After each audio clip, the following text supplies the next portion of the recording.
Boa noite, irmãos e irmãs da Sociedade Espírita Francisco de Assis.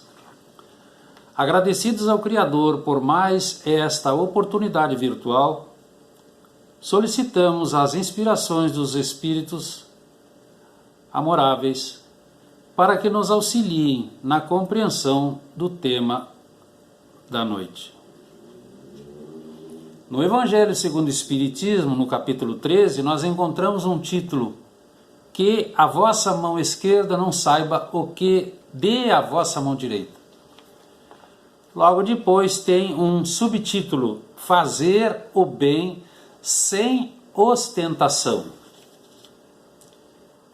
Ostentação, nós sabemos, é aquele ato ou aquele efeito de exibição por vaidade, por pompa, onde é apresentado tudo o que se tem, tudo o que se faz, pela necessidade daquele que assim age se destacar dos demais por orgulho. Mateus transcreve palavras de Jesus no seu Evangelho, capítulo 6, versículos 1 a 3. Ele inicia escrevendo: tomai cuidado em não praticar as vossas boas obras diante dos homens para serem vistos por eles, porque não recebereis a recompensa de Deus. Quando derdes esmolas, não façais soar a trombeta diante de vós para que sejam honrados pelos homens. Quando derdes esmolas, que a vossa mão esquerda não saiba a vossa mão direita o que dá. Aqui está o nosso título. A fim de que a esmola esteja em segredo, e Deus, que tudo vê e tudo sabe, vos entregará a recompensa. Então nós vamos dividir em 3 aspectos essa passagem de Jesus. Primeiro aspecto: que nós devemos ter cuidado em não praticar as boas obras diante dos outros com o fim de serem vistos por todos os homens. Porque no conjunto de qualidades afetivas, nós temos 2 sentimentos que nos impelem a executar os nossos atos. Um deles é a humildade, o outro é o orgulho. O orgulho, sentimento negativo, nos leva a praticar o bem por ostentação. É o que nós costumamos chamar de falsa modéstia. E a humildade é um sentimento que nos leva a praticar o bem pelo bem sem esperar outra recompensa, a não ser a satisfação íntima de ter auxiliado um irmão. E encontramos então a fraternidade.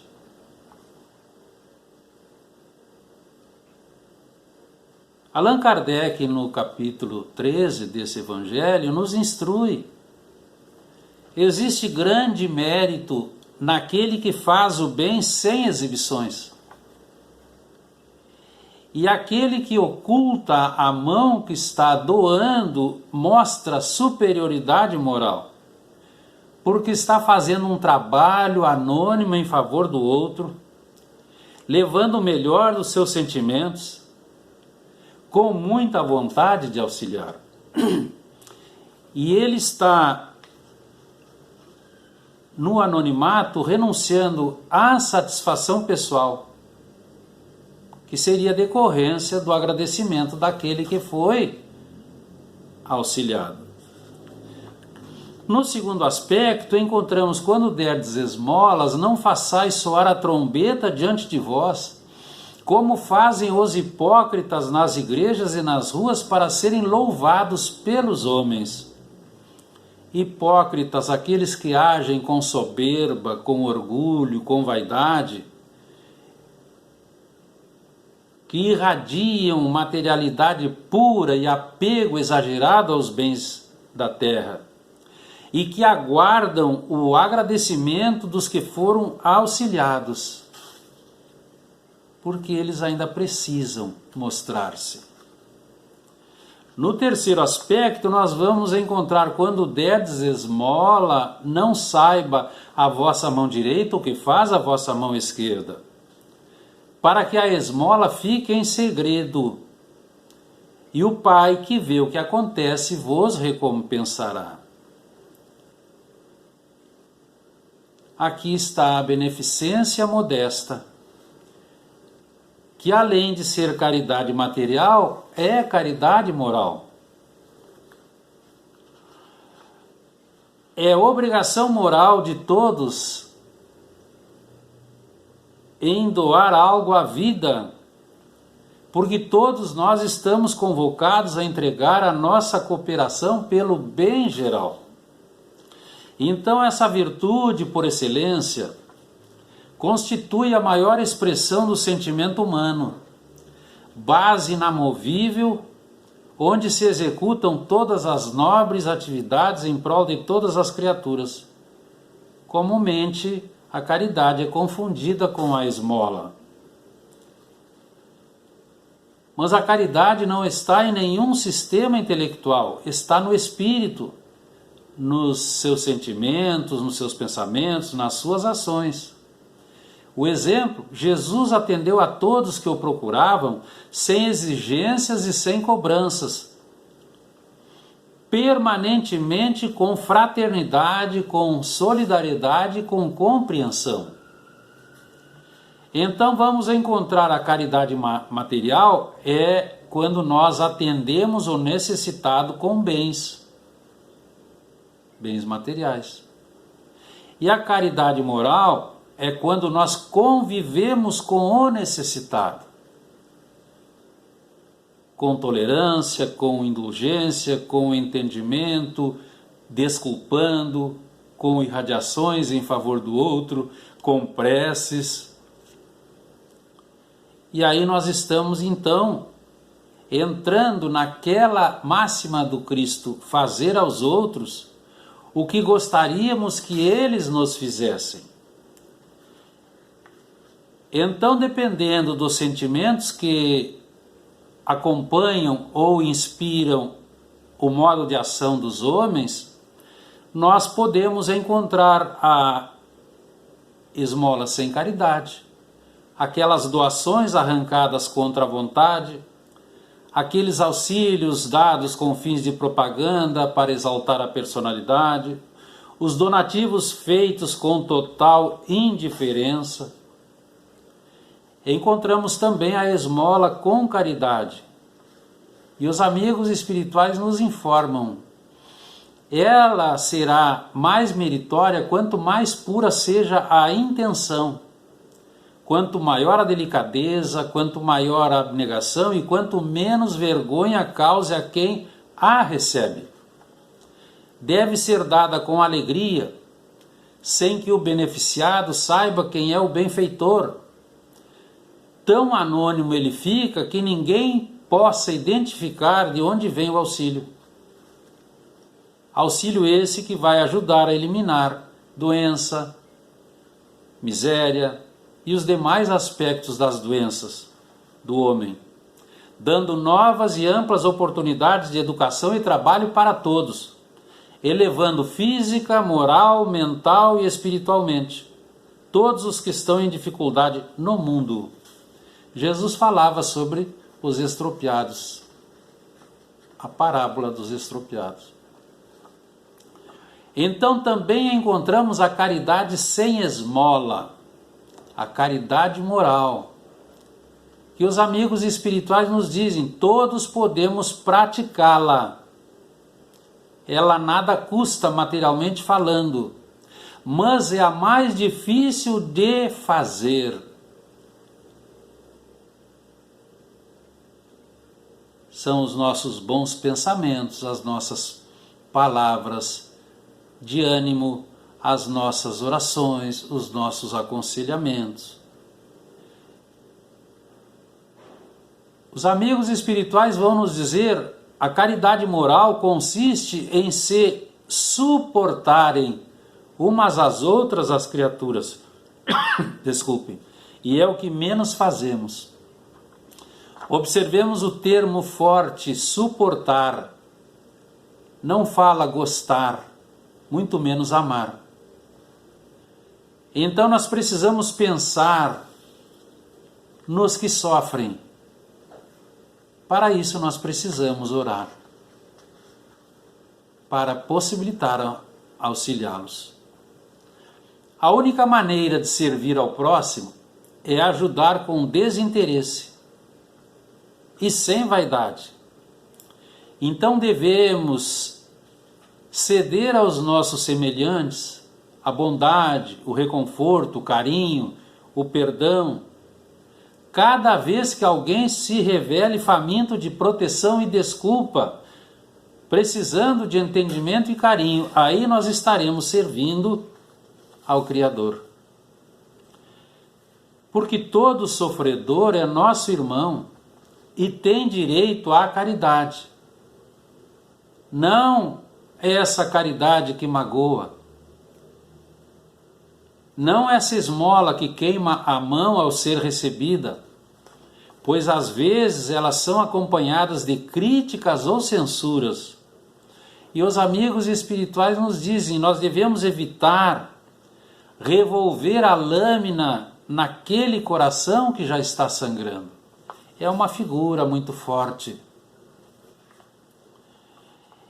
Então aqueles que seguem pela terra em condições de dor e sofrimento caracterizam-se como vasto campo de trabalho a ser enfrentado, pois onde existem angústias e aflições surge a imperiosa necessidade de socorro urgente. No Livro dos Espíritos, a questão 880, os construtores da codificação responderam a Allan Kardec: o homem que compreende a caridade como a entendia Jesus, ele vai sempre ao encontro do infortúnio sem esperar a súplica. Encontramos a parábola do samaritano, enunciada por Jesus, explicando quem era o próximo. E nós vamos ter uma certeza: o verdadeiro samaritano, ele não espera pelo pedido de socorro, ele antecipa providências com muito boa vontade, porque tem sensibilidade e muita compreensão para aliviar padecimentos alheios.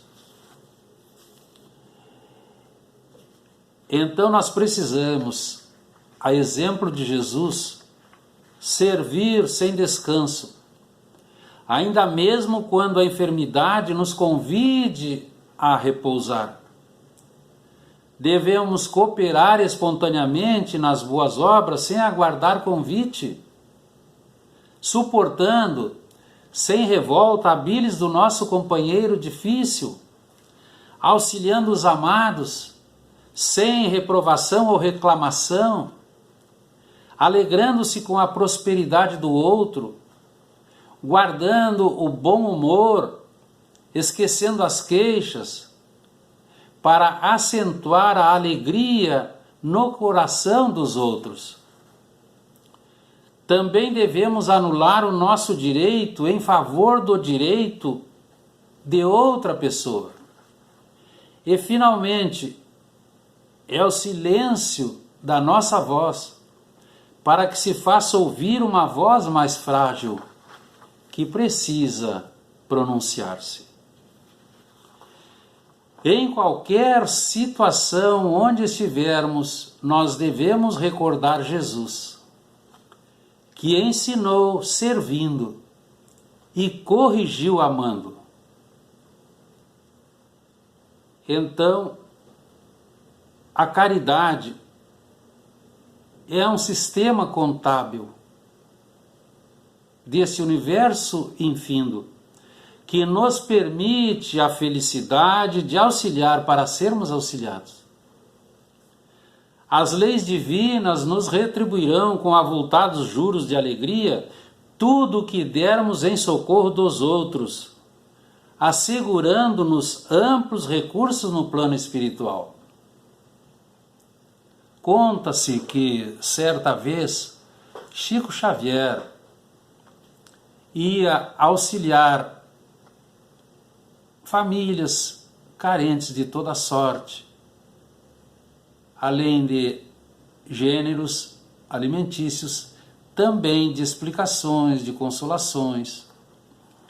E ele dirigia-se com um grupo pelas ruas de Uberaba, à noite, para não se fazer visível. Quando, ao chegar perto das residências, eles viram que tinham gente à frente das casas. Então ele disse ao grupo: entremos pela rua lateral, vamos bater a porta dos fundos.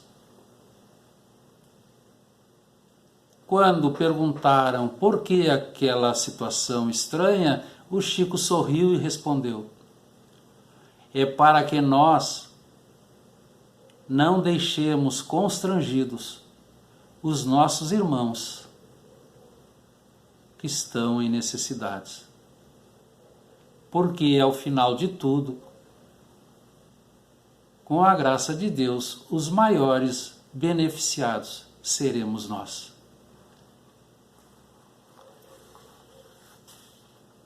Então, assim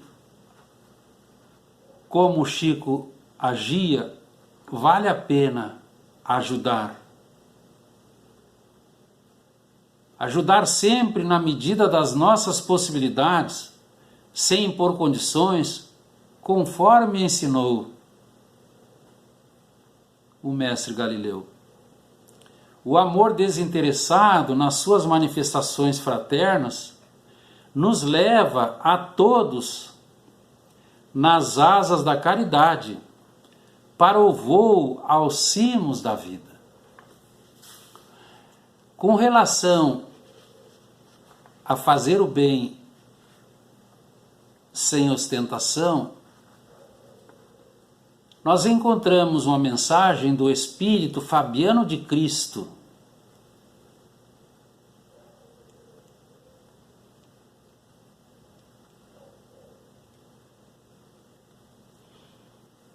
e que é uma informação maravilhosa. Inicia assim: diante da dor, socorre, do infortúnio auxilia, da aflição consola, da sombra ilumina e da perturbação esclarece. Diante da ignorância ensina, da injúria perdoa, do desânimo ajuda, e da tristeza reconforta. Diante de todo o mal, pensa no amor, coloca a capa do anonimato, faze todo o bem ao alcance de ti e segue em paz. Que sirva para a nossa reflexão, queridos irmãos e irmãs. Agradecemos a oportunidade.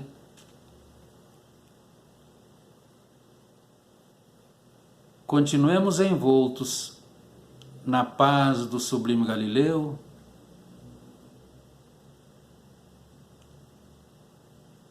Fiquemos em paz. Boa noite. Muito obrigado.